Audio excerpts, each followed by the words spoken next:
got to go out there and ball. I don't like it. Right. Do a 6-page research paper. We're just going to build the platform. How's it going, everybody? My name's Dev. That's the challenge. Support equals support. I'm trapped in New Mexico, you know, and Stay beautiful. Stay beautiful. Stay beautiful.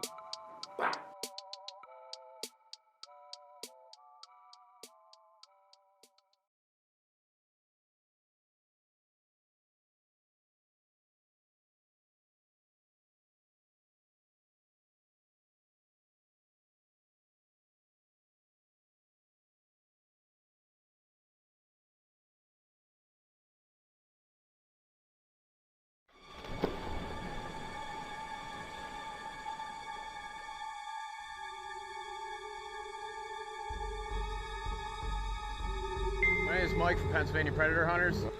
My name is Mike from Pennsylvania Predator Hunters. I'm just going to ask you a few questions. I'm going to ask you a couple questions. Who are you here to meet today? I was here to meet a girl. How old's the girl? I think 15. And how old are you? Old, 2. Person you were speaking with? Don't step on me, dude. Well, you stepping in front of me. The person you were speaking with is a decoy for our organization. Okay, there is no 15-year-old. What were your intentions? And before you answer that, know that I have every word said between you two from the first word to the last. We're to explore each other.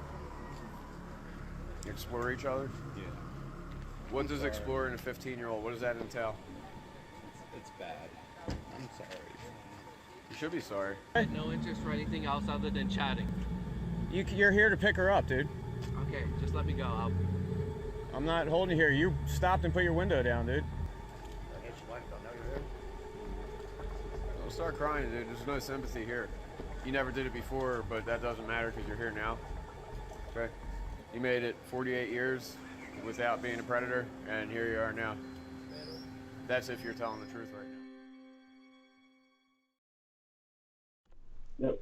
How's it going, everybody? It's Dev here, joined with Coach B. You know who it be. And our guy, Mike, who is the founder of Pennsylvania Predator Hunters, who today is going to be talking to us about what he does as a predator hunter. Mikey, would you want to introduce yourself and maybe tell us a little bit about your organization before we start asking questions like crazy? Sure. Well, again, my name is Mike from Pennsylvania Predator Hunters. Pennsylvania Predator Hunters, we expose predators of children who they meet children online and try and meet up with them who they think are children in real life offline for sexual reasons. Right, like to have, like, you know, be basically predatory, and have sexual encounters with them. I wanted to ask you a particular question to start off, and it has to do with how you find the predators, right? I want to know, do you guys actually like go and find these people based on a criteria like a past record, or usually like how do you like find them? How do you bait them out to come out and expose themselves? Well, that's we don't bait anyone, and you know that's important. We have a team of decoys who they set up profiles online and they pose as 14, 15-year-olds, and people they just make a profile. They'll be contacted by someone. They'll say, hey, you know, I'm only, let's say, 15, and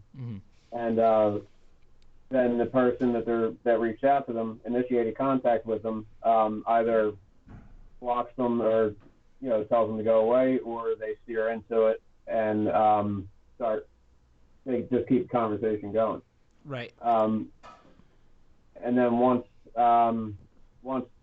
the person talks sexual to who they think is a child, and after the person asks to meet who they think is a child, that's when we arrange the time and location to to meet up with them and expose them.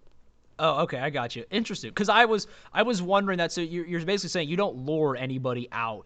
Usually it's just like you have a team of decoys, people that. And that was another thing too. Is like I'm guessing the decoys are volunteers. They're people that just say, hey, I want to be a decoy and I want to help you guys fight the good fight.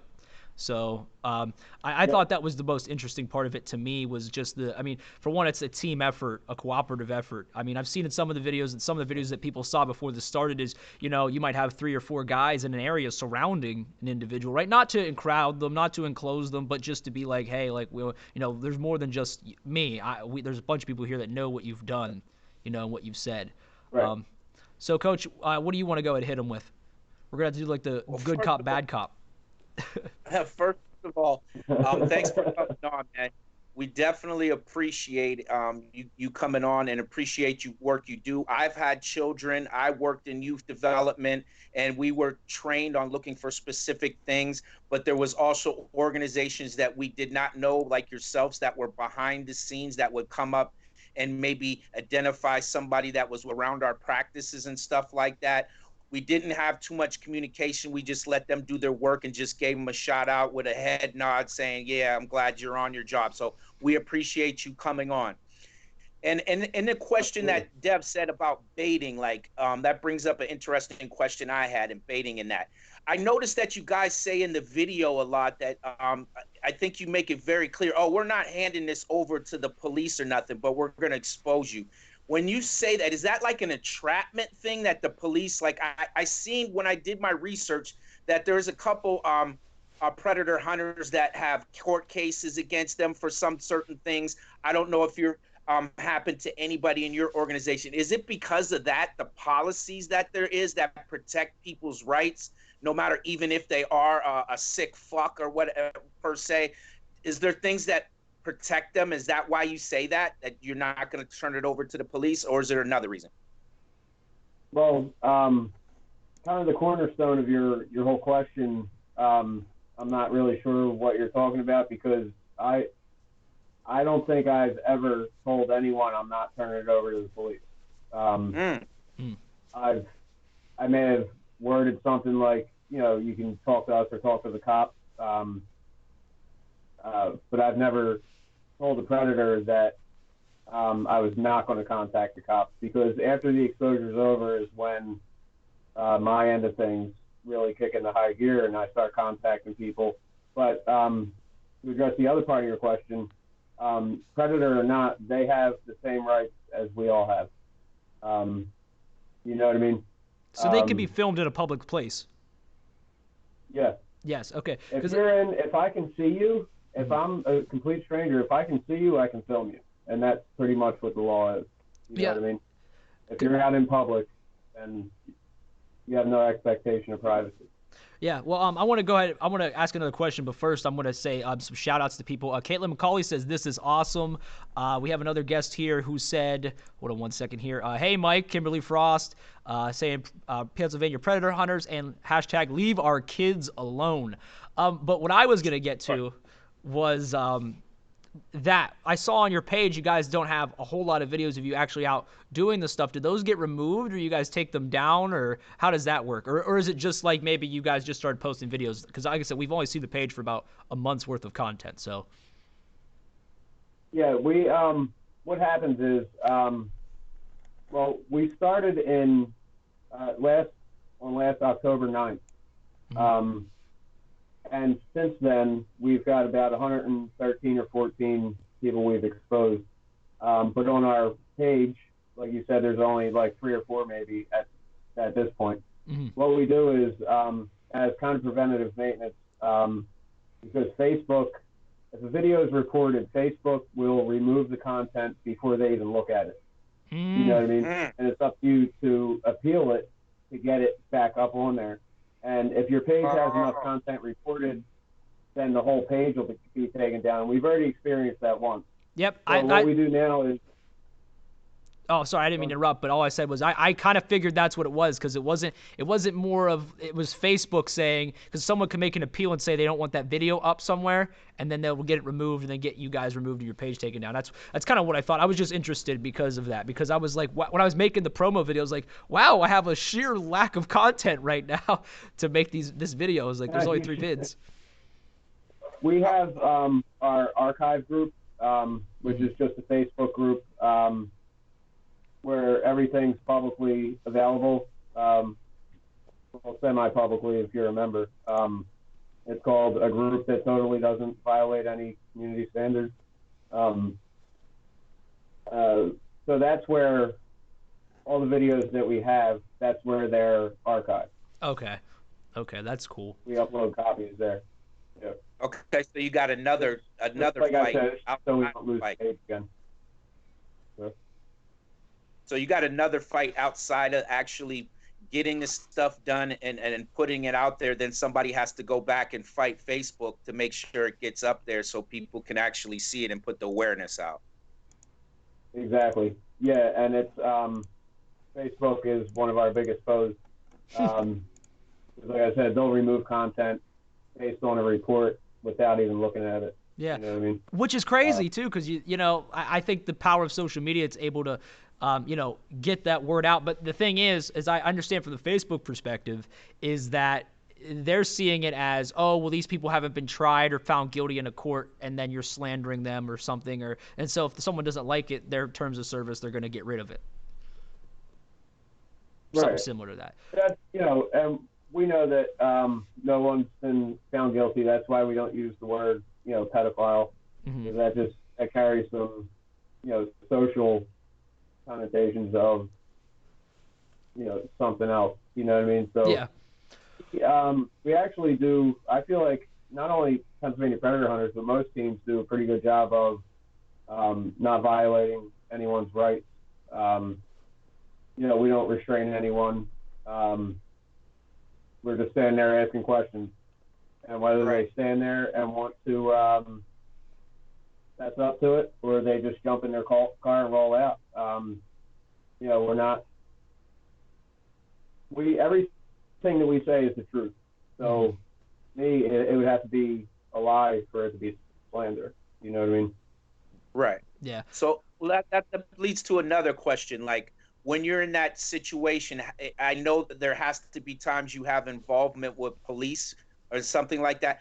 Do most police handle it in a manner of just strictly by the law? Or, you know what I mean? I'm not saying that you're going to put the police out of there, but has there ever been like where policies and stuff like that, like you've been attacked, your organization's been attacked for violating somebody's rights, even though we know they shouldn't have them? Has that ever happened yet this far? No, we've never been accused, from what I remember, of violating anyone else's rights. And as far as law enforcement goes, and this I feel like goes for any team's exposures, but I'll just speak on my behalf. You don't see patrol cars there because there's not an actual victim. Right. So it comes down to it's a waste of resources if we call out a police officer every time we get someone. You know, afterwards we'll contact their local municipality and you know, send over chat logs to, you know, it usually would go to a detective who would comb through it. You know what I mean? Right. Not that it's above a patrolman's pay grade, but it's something that a detective has to investigate. Oh. You know what I mean? Okay. Awesome. So I want to. There's a lot of steps that you're going through. It's not just going, recording, and putting it up. You're making sure it's getting there. You're making sure that this person is fully exposed instead of just taking one step. You guys are taking multiple. Right. For instance, we had a guy drive out from York the other day, which is, you know, a little over an hour. So people, his neighbors, may see it, but most of our viewers are from my area. You know what I mean? So, southeastern Pennsylvania. So without being able to contact his spouse, employer, and local authorities, the exposure would just end on Facebook, and the chance of someone who knows him seeing it, you know, with all the videos on Facebook are, you know, kind of slim to none. So, yeah, it's a proactive step that we have to take to actually expose someone. Yeah. I wanted to just read some of the chats here. We got a bunch of guys. Jerry Kurt says, "Hey, Mike." Mike in the "Hey, Mike." Oh, most of these people were just saying POH. Oh, sorry, autocorrect. PPH with a heart. And yeah, then another guy says, hey. So the one thing I did want to say, I kind of want to switch gears, a little bit. What? Because this is just what's crazy to me. What made you one day say that you were gonna, like get off the couch, whatever you were doing, and was like, you know what, I'm gonna start doing this, right? I mean, the first step, I'm curious. Did something happen, or did you just get tired of hearing about it or seeing when you walk into Walmart, there's all those signs of kids that have just gone missing and no one's seen them for years and stuff? Or I'm kind of curious. What made you do this? Well, it's an issue that we all know exists, right? And I have 3 kids, and I saw one night, I was just going through Facebook videos, and I came across a guy in Tennessee who was doing it with 30 South Justice, and I watched him do it, and I thought, I want to get into that. So I contacted the team, I joined up with them, and then I started networking and everything, and then that was in August of last year. So I went through a training period and networking and gathering a team, and then in October 9th of 2018 is when me and 4 other people officially formed Pennsylvania Predator Hunters, as it's known now. Okay, I got you. There's a lot that goes with it. Decoys, some people hunt and decoy, which I don't recommend because you're going to drive yourself crazy. Right. I wouldn't be able to do it. Right. I wouldn't be able to do it because honestly, decoys are the backbone. Yeah, I was gonna say, how do you find decoys? Do you just ask them, or do they volunteer? Or yeah, it's we're contacted often on the page. We'll get a message, someone interested, but we try not to just have an open door policy. Mm-hmm. So whenever the other admins and I decide to add a few people, I'll make a post, and then we get flooded with people, and then but we do the background checks on everyone. We do interviews and all that stuff, and then we put them through training, and then but yeah, everyone on the team is 100% volunteer. Every one of us. That's sweet. That's awesome. Yeah, it shows like good people doing good for good's sake, I guess. And you guys like you said, you vetted them well. Has there ever been a time that we know there's infiltration in organizations because you're obviously you guys would have to monitor some things and try to get in to see what people are doing lately, the new tricks and all that. Has there ever been somewhere you caught a person trying to infiltrate your guys' organization on that side to get information to maybe say this is how they're doing things? We haven't had that specific situation. We've been set up a couple times where I would go to the meetup spot and I would wait there, and then after the guy would play games for like an hour with the decoy, he would say, "Haha, I got you. How's it feel to be catfished?" And then he would drop the team name to the decoy. So it's happened where they knew exactly what was going on the whole time, and they were just playing along. Wow. Right. I mean, that's crazy. I gotta say that's kind of funny though. It's like there's some times where they get you. I mean, now the thing is, I don't like about it is, was it because the way you and I'm trying to make sure I understand. So the way you said it, you guys kind of find these guys by you send out like a feeler or something, or like there's no one targeted, right? In particular. Oh, no, we never target anyone. Okay. Never ever. All the decoy does, they set up a profile on website, and messages come flooding in. Oh, like one of those websites where people go to yeah. find them, where guys go to find these young girls and stuff. Is it because? Good question. Because of that's where I was trying to get at before. Is there policies of entrapment? Is that why you're saying you don't go looking for them, like you don't specifically target? Is there laws that cause entrapment, or is it just because you don't necessarily have to, because they're just going to flood to the page? Well, with entrapment, I've heard only the police can actually entrap someone, but the way that we do it, how we do it is because if a case is picked up by law enforcement, goes through the prosecutor's office, and it gets to court, any lawyer worth half a shit would be able to pick it apart if the decoy reaches out to some guy. And even every little word that you say, that they say to these guys, if it's open for interpretation, it's pretty much we just got to throw it away. You know what I mean? Everything's got to kind of be finite. You know what I mean? Okay. Got you. So I'm going to try. We're talking very seriously. Oh, sorry, Coach. Were you saying something? No, go ahead. I'm sorry. Oh, no, I was saying was also Catherine Dawn says support the movement, support PPH. Yeah, guys, if you haven't, go check out Pennsylvania Predator Hunters on their Facebook page and give them some love and make sure you're paying attention because this could be your kids out there, you know, and these guys basically go out and try and, stop them and try to put the preventative measures up to make sure they don't do these things.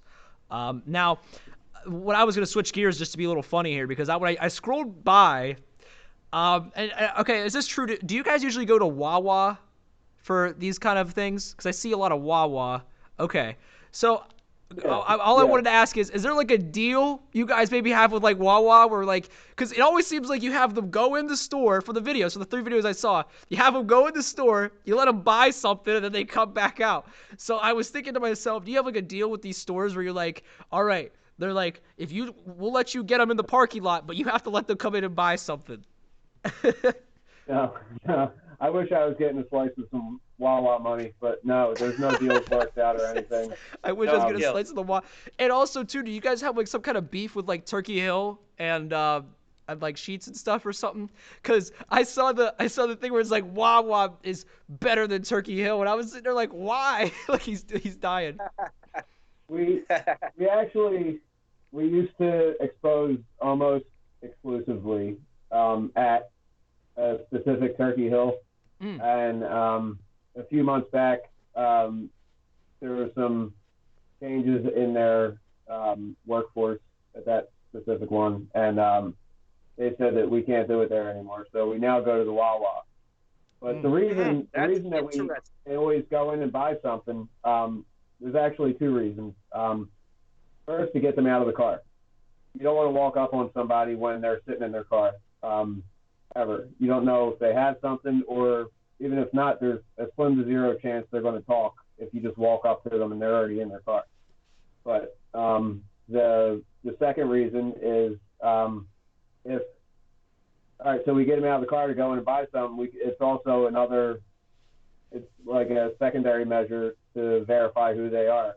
Like, all right, I want a Mountain Dew Code Red, and then this guy who got out of the car, we were certain it was him anyway, but it's just kind of the icing on the cake when he buys that specific thing, you know what I mean? Oh, right. So that way, like, when you could identify him coming out, although I'm guessing it's never happened, but there was a guy who walked out with the thing that you told him to get, and then you're like, all right, we're with Predator Hunters. He's like, what are you talking about? He's like, I'm just getting my Mountain Dew, and he walks by, and then the guy you were actually after walks out with the Mountain Dew, and he's like, oh, you guys wanted me, and he starts running away or something.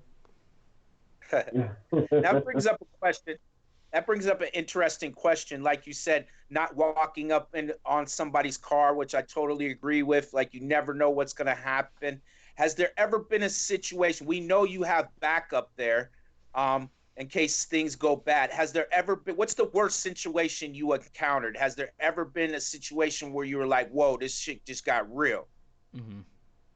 Nothing on nothing that made me reflect and think about my kids at the end of the day, if that's what you mean. You know what I mean? I've never had a knife or any weapon pulled out on me. You know, nothing like that. It's gotten physical quite a few times, but usually never in the fisticuffs. Usually just a shove, push, you know, whatever here and there. But yeah, it's, luckily, because other hunters have had weapons pulled on them, and you know that's obviously everybody's worst fear. We're out here, almost everyone on our team. There's 20-something people on our team right now, 23 or 24, and almost every one of us has a family at home. You know what I mean? Right. Yeah, well, I was gonna say, so you're doing it for the almost, because after you said earlier is you're doing this for your kids in a sense, because you know that there are people like this out here, and you got the idea from some guy down in Tennessee, and I think that's awesome. And I think too what you just said is interesting, is that nothing that made you go, wow, that I might be endangering myself and my kids need me, so I can't do this anymore. So that's good. But that actually brings up not a question, but really just another observation. Usually from the videos I've seen, and not just from your organization, I've seen other videos too, me and Coach have, is the guys usually stick around and talk, like when you catch them, they usually just stay there and talk with you, right? Like they stop what they're doing, Right. and you guys, yeah, of course you guys like maybe follow them to like just keep talking to them, but they don't really run away per se. Sometimes they just stop what they're doing and talk to you guys. So I was gonna say, what do you think of the people that stay and talk versus the people that run away? I mean, they're probably the same thing. Well, as a hunter, I prefer if they stay and talk. The reason they do that, I'm not sure. I think they're just caught so off guard that they're meeting up with the opposite of who they wanted to meet up with. You know what I mean? And actually, just the other day, someone accused us of staging our videos, which is the most ridiculous thing I've ever heard. I'm like, if I was going to stage this video, and it was the guy who drove out from York. Yeah, and he stood there, he had his coffee, he put his coffee on the trash can, and he stood there and he talked to us for a while. I'm like, dude, if I'm going to stage some shit, it's not going to be a boring conversation. You know what I mean? With these long pauses in it. You know what I mean? It's going to be like jackass type stuff. You know what I mean? Right. No, I totally get it. Why they stick around and talk. I cannot explain it. Yeah. I think it's like a logical thing. They still think they don't know what's going to happen. They think if they just totally bolt out and run, like, oh, it's a cop situation, or I could stand here. I'm so devious and smarter than motherfuckers that I could try to talk until they see that it, like, you got them. You start giving them the information, then they're like, oh, this ain't going to work. And then you start to hear the shame. It's like the acceptance, the shame. Yeah, you're caught, buddy. There's no way out of it. And at first, you said, it's a shock thing. And then they think they might be able to talk their way out of it. And then when they see that they can't, then it turns into that, oh, I'm so ashamed of myself. I'm going to try to ease out of here. They're not sure if you guys are there, not doing it legally. And it might just put paws on them, put your hands on them. Like, you know what I mean? Like could happen at any time. So I think that's what it is. I think that's why they do that, in my just opinion, just by watching the research that I've done on it and seeing some, Chris Hansen videos before and stuff like that, just watching it. I think that's what it is. They initially shock, and then they initially first after that think that they can get away with it. Now it's acceptance. Then it's try to feel bad for me. Mm-hmm. I absolutely agree with you. I think it's kind of like fight or flight, except replace fight with try and talk your way out of it. You know what I mean? Yeah, I mean, pretty much point blank period, they caught you. You've been caught. Now, I need you guys' help with something really quick. So someone in the comments said, Devon Saylor. That is not my name, but I appreciate you. I appreciate that. Aren't you the guy who used to nail Comos on the, hold on, what's this? On gaming sites and then show your real face? What does that mean? I don't know. That's what I said. Used to nail Comos on the gaming sites and then show your real face. Man, listen, I wish I knew what you were talking about, because I, for one, don't know what Comos are. Well, who are you here to meet tonight? Maybe he thinks I'm a deep fake, bro. Maybe he thinks I'm a deep fake. I got a deep fake face on. Listen, I'm technical, but I am not that technical. I wish I knew how to do that stuff, man. I really do. But here's a question I had, because me and Coach talk about like the Catholic Church and stuff all the time. Have you guys ever caught a pastor? No. No. Never caught a pastor. Man, they must do their stuff at home. I've seen a lot of videos that you guys, it's mostly male to female, like you're catching the male. Have you ever caught a woman going after a younger boy? Is that something that happens? It's just probably more that it's the older guy going after female.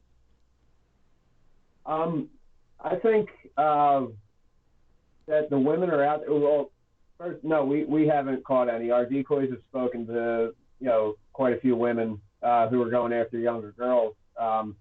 But I feel like women and guys who go after younger guys, I just feel like they're more of the groomer types where they're going to use the position of power, to put themselves in that position, whether it's a teacher or a family friend, family member. You know what I mean? That's interesting. That's an interesting fact right there. Yeah. I was going to ask this question about the post process, because earlier you said that after you've made the video, right, your work is basically just started. Like you now have to start, like you said, getting a hold of people and start explaining to people what's going on in the scenario. Now, first I want to do a shameless plug. If anybody's watching right now, like I said, you haven't already, please check out our page, Bridging the Gap, and leave us a like. But what I wanted to say though was that at the post process, after you guys have filmed the video, you caught the guy basically in red-handed, what is that process after that? Well, I would first, usually going into it in an ideal situation, I already have everything. I already have their life. You know what I mean? Mm-hmm. Ideally. And I would then shoot an email or Facebook message, which is usually the case, to the spouse, if it applies, the employer, if it applies, and find out who to contact in their local police department to send logs over to. And honestly, we almost always get a response from 2 out of the 3. The spouses are usually kind of a hard sell, to be honest with you. Like, so the spouses, they usually deny what had happened? Well, usually the guys will tell their spouses, from what we hear, that like it was some kind of crazy setup and all that, which technically it is a setup, but there's no lies on our end. You know what I mean? We had one woman. The guy we exposed was a medical supply salesman, and he was like 45, 48, and so we exposed him. So I contact the wife, and she calls me, and we're on the phone for like 45 minutes, and I still can't believe this. And she's asking me what to do and all this, and I'm like, well, one of 2 ways, but if you stay with them, make sure there's counseling involved, not just the both of you, but, him also and all that. So she's like, well, his dad is really old, and he comes from money, so he's sick, so I think I'm going to stay with him. So she wound up staying with him because the dad is about to die, and if she leaves him now, she'll be cut out of the will. And she, in her words, I put my time in. She's been married to the guy for like 10 years. I'm like, dude, it's only 10 years. That's a drop in the bucket. Oh. But, so she stayed with the guy. Gold diggers never cease, I sent man. her all the chat logs. Yeah, I sent her all the chat logs and everything. And it was not like they were hard up for money. He had 2 jobs. He was a dental hygienist, and they had no kids. Oh, my You know what I mean? It's not like they were struggling. Do you think she even mentioned? Do you think he mentioned it to her, and then they even had that conversation? Yes. By the time I talked to her, he immediately after the exposure called her and told her. Oh, okay. Wow. So he That's like full immediately was knowledge. like, "Hey, honey, I got some news for you." So I was out trying to have sex with a 15-year-old, and then she was like, "Oh, that's fine. I just need your dad's money when he dies." Essentially, that's what it comes down to. Oh my goodness! Wow. Okay. Okay. She Wow. said, hey, is there any way that you could remove that video because his family sees it and all this? I think she mistook my compassionate tone when I was on the phone with her the last time. I'm like, no, there's no. As far as I'm concerned, once you make that move, you're just as he is. You're part of the problem. Yeah, exactly. Because she's basically enabling them. And hold on, I don't want to break up the conversation, but I got 2 chats I got to read. Renee Gustafon says, don't know if you already answered this, but how do you get started? Yes, Renee, we did answer that already. I don't remember the time mark, but whenever this is done, you can go back and watch it. And Chris Swanger, now the guy who made that really weird comment that I said I need you guys' help with, he has come clean now. He said, nah, man, nothing like that, LOL. A como is a short for child molester. And he said, there was this guy who looked very much like me that used to use a young boy's voice to expose these sickos on gaming sites. And then he would pop up on the live with his real face and say, and he's like, sorry for the mix-up. And he's like, also sorry about the typo, Devin. Hey, Chris, no problem. Yeah, but Chomo. Yeah, Chomo. I read it wrong. I'm illiterate, okay? I'm illiterate. That's me. That's on me. Now, what I will say is that's actually a dope idea because I do play video game stuff. And I could maybe even do like a little boy's voice or something. I don't know. I'll figure it out. But maybe I'll become this guy that Chris wants me to be. Maybe I'll call myself Quisser or Swanger Chris on PlayStation. I'll use your name, Chris, and flip it around as my alias, and then that's how I'll get them. And you'll be able to thank me for giving me the idea.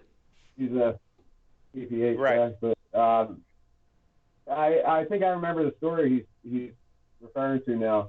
I don't remember what the guy looked like, so I can't verify if it was you or not. But anything, whether it's a game or an app, anything with a chat function, there's bound to be predators on there. A lot of people ask us, like, what app? It's just anything with a chat, honestly. Because you don't need just like how we talked about this the other day in one of our episodes, but we were talking about AI. But we're just saying that the technology, it's easier. It could be used for bad just as well as it could be used for good. And me and Dev were talking earlier before we got on here about the age difference. Like, you don't need there's no age pass. Like, a kid can get a Facebook, and then it becomes immediate target. Like, I try to tell my kids, everybody in my circle, like I said, I work in the youth development. Stop putting your kids on social media at such a young age, doing things that does not, like, it's weird. And then if this person is not, if you're not monitoring their social media sites, or even allow them at any point, they could become victims of this type of targeting. So, yes, I think those things are big deals that need to be taken to. You took Zuckerberg in front of Congress. We need to take some of these other apps that these kids are using, and then these predators are getting on there and trying to attack our kids in front of Congress too. And that's kind of what I wanted to get at also, though. Are you guys? Like we said, there's many steps to this. You guys are in the front lines, boots to the ground, handling the situation. Is there people in there trying to get policy changes to get more time, take rights away from these people, fight those things? And do you guys work with them a lot to get stuff done? Well, I'm glad you brought that up because, in my opinion, the justice system is completely broken. And the reason that the laws are so soft on these guys is because, in my opinion, there's no money in it. There's no lobbyists for kids. There's lobbyists for education, oil, everything, but there's none for kids. There was a guy was exposed, and the cops took his phone, and this wasn't us. This was at South Central PA, child predator exposure. And so they searched his phone. They found all kinds of kiddie porn, and he wound up with 21 or 22 charges of possession of child pornography. One of those was a video. And he had a previous record for crimes against children in 2006. He wound up he couldn't bail himself out, so he was sitting in jail for the 7 months during his trial, 7 or 8 months. He was sentenced to probation for 5 years and 1 year of detainment, 1 to 5, but we all know that means 1. Oh, and, yeah, right, exactly. He already served 7 or 8 months out of that. So with good behavior, this guy, and this just happened, this guy will be out really soon with 21 or 22 counts of child pornography with a previous record. Wow. Yeah, you see that brings up a very good point, because what you said about that is perfect. There is no money in kids, and that's why we don't have like all these things, because we have I would say a hyper capitalistic system when it comes to these kind of programs. Well, like I said, if there's not money in it, then it's getting neglected. It's kind of like the education thing. Like education now, everybody just cut that, forget that. We don't need that, and we only need the things that make money. And it's sad that we have a government system that would rather say, well, that's not making money, but there's this very big problem. And like I was saying at the beginning of the show, I get sometimes, I don't know if I was with Coach the other day or somebody at Walmart, and I just saw a wall of pictures of people my age or younger now that have been missing for 4 or 5 years, and there's not a hope and a prayer that anybody's going to find these people again, you know? I mean, you hear the stories that sometimes they find them, but most of the time they don't. And That's rare. yeah, and they get away with it scot-free, and it's sad, it's sickening. And what can you do if you're anybody besides what you guys do? Because do you go to these public hearings and meetings and say, well, you know, in the defense, because I knew somebody who actually was in a sexual assault charge, and they got a village of people to go in there and say that they vouch that this person is a bad person and does not deserve what the limited sentence he's getting, and he still got 18 months. It's insane. Yeah, that's the thing. It's I don't want to get down a bad path. The government's supposed to represent us and how we feel as a collective, and it does not. We get it. Hey, put your hand. We get in the conspiracy, the speculative. We get it. All right. And we also don't want to get shut down, so we try to keep it on the DL. I hear you. We're not Alex Jones. We don't need that business. We don't need any. Yeah. We're not saying the water turns the frogs gay. We're just saying that there's bad people out there. That's all. You grab my tinfoil hat real quick. Yeah, we don't want to go that route, because we want you guys' message and not to be targeted in that manner, because you guys are doing an awesome job. Here's another question, kind of like what Dev said. Going into the store and see these missing kids. I remember growing up, it was a milk cartons. You would always see a kid or in the newspaper. You know, I've had a couple people in my life disappear and that have never been found.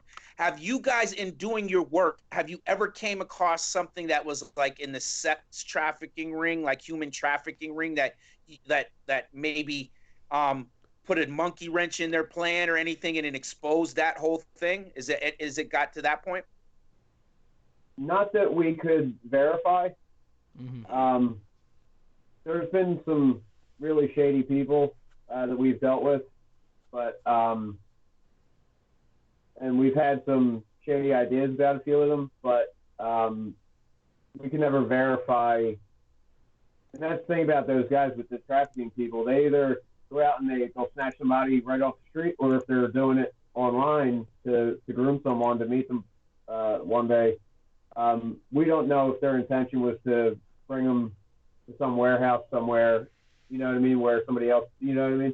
We don't really know. We only know what they tell us. So they would have had to basically break down at that point and give you the information and say, hey, I want to become a snitch and tell on all these people. Then you hand them over to law enforcement, and then they go ahead and find that information out and go ahead and go after that part. And I think that's the difference, that what we're saying here is that the human trafficking part of this is probably, they're more groomers, they're more strategic, or they're just like how you said, they're just snatching somebody. Because I've seen videos where they're just snatching kids from their parents in some cases. Like if you turn your back and you for a second, they're grabbing that kid and the car's pulling up and boom, boom, boom, and it's gone. That's how bold it's getting. We're thinking these guys are more just the creepy type that think they're going to get away with their weird ass fantasies and shit like that they're going to get away with it. Right. Okay. Yeah, and also I like to think that that's the guys that we deal with, because if I was to find out later on that I came across someone who was involved in trafficking and they were standing right in front of me, you know what I mean? It's so as far as I know, they're just creepy weird people who just want to get their jollies off. Right. Okay. Yeah, and I think it's all like they all got a sick, twisted little world they go to on the black, market internet, like we discussed earlier, where they have these conversations. Now, does it go that deep where like I asked you before, have somebody tried to infiltrate you guys? Is there a network of people that are going on these sites also and trying to get that information and try to set those type of people up too? Or not set them up. Let me make sure I'm wording that right. You said we could say setup, right? Yeah, set up, because that's what it is technically. Oh, okay. All right. We're not enticing anyone to the setup. But actually the anonymous tip line for the government agency that handles this, it actually goes through Department of Homeland Security and Immigration and Customs Enforcement. So DHS and ICE handle that because trafficking is an international issue. So the government, and they also do it on a local level. There's a network of agencies called ICAC, Internet Crimes Against Children. They're nationwide. They also do what we do. I would imagine that they have, more. Well, I know that they have more intel, but especially when the who's and the what's of trafficking. You know what I mean? So if they pull back the curtain, you'd probably be like, "Wow," you know what I mean? Right. Like, wow, look what they're seeing and the information that they have. And I think it's very important because I think that the focus, like you talked about before, there's no money in it. There's no focus on these kids and stuff like that. That's why I think what you guys do is fucking amazing. I salute that shit. But in saying that, like why do we think like this type situation that you guys are combating, that you come across as that sick guy that's trying to get his jollies off or whatever and get away with something? Do you think it kind of gets pushed to the side because of the bigger organizations like the government going after the sex trafficking and all that they might not kind of help and focus any of their of their energy or their resources on what you guys do? Yeah, I think, yes, that has a big part to do with it. I think they pay a lot more attention to us if they weren't also doing it. You know what I mean? And it's important that while we are kind of highlighting a deficiency, one way to put it, we're also not. You know what I mean? Because there's limited resources for law enforcement all over the country. And almost every police officer I've spoken to, off the record, fully support everything that we do, and why we do it, and everything. Awesome. On the record, not so much, but that's usually because if the prosecutor's office, if the district attorney is not on board with it, they've got to follow suit as the rank and file. You know what I mean? Mm-hmm. I mean, because they see it almost as vigilante work. I mean, you're basically like they see you guys as almost like vigilantes, perhaps, or someone who's just trying to take the law into their own hands. And that actually brings up the thing, because we're getting kind of close to the end of the show. But what I wanted to talk about and lead this conversation is what can we do to combat these things for the person who's watching this still, who's at home, who maybe they're not going to join the predator hunter organization, which I think they should. By the way, if you haven't still and you're still here, go check out their page and like it, because people, they might, like you said, be just watching you guys' stuff or paying attention. They might actually find some people around that might be doing that crazy stuff. So someone just moves in from another town from down where you are, maybe it's one of them trying to get out. So keep your eyes out and vigilant. But what can I'll start with you, Mike, obviously. What could people do that aren't in the PPH to help prevent these kind of things from happening to their children or people in the neighborhood, kids in the neighborhood? Well, the first thing is probably obvious, and that watch what your kids are doing online, because the sad truth is these guys aren't going away. They're not going anywhere. There could be 30 teams in my area exposing people constantly, and there's still going to be guys who go left unexposed. So we're not going to stop them, so we kind of have to just protect ourselves and safeguard our families from them. You know what I mean? But besides that, to get the word out, share exposures. People do it everywhere. And if you come across a petition or something that interests, sex crimes and things like we do, sign it. But I feel like the best way to stop some of these guys is public shaming. You know what I mean? One of us can get arrested tonight, and then I come home tomorrow or 2 days from now, and I get home, people are like, "Oh, Mike wasn't around for a couple days."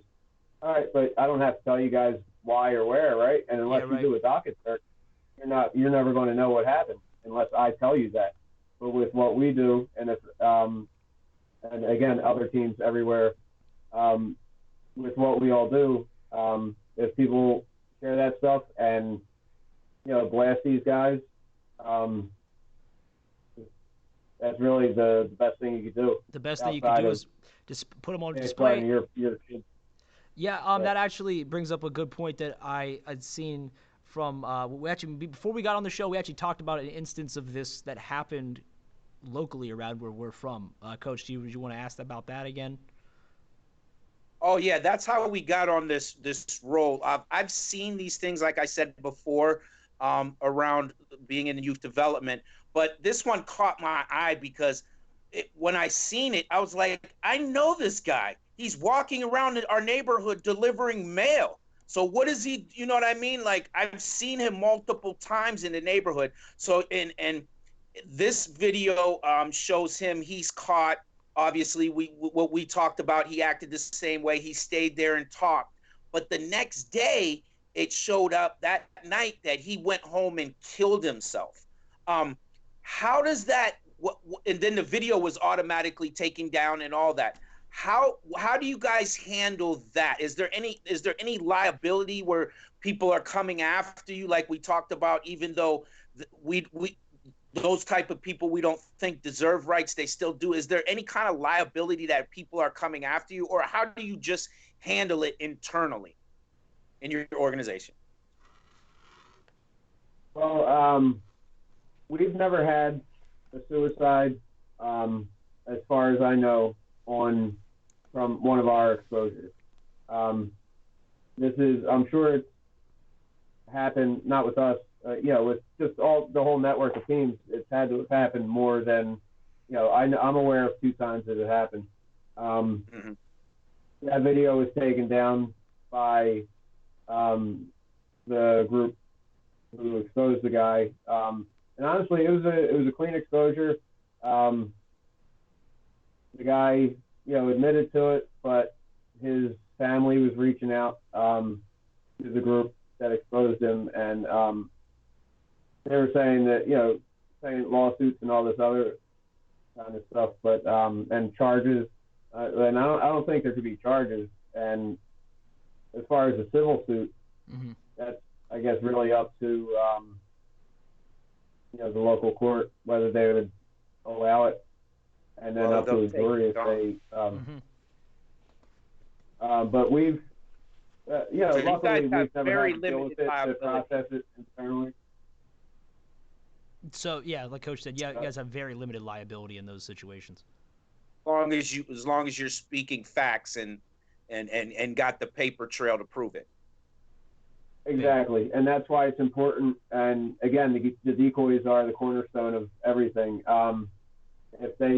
That's why it's important that they say everything they're supposed to say. Don't leave it too much open for interpretation. So that way, if something does go bad, we've got it right here saying, like, no, look, he showed up to do this.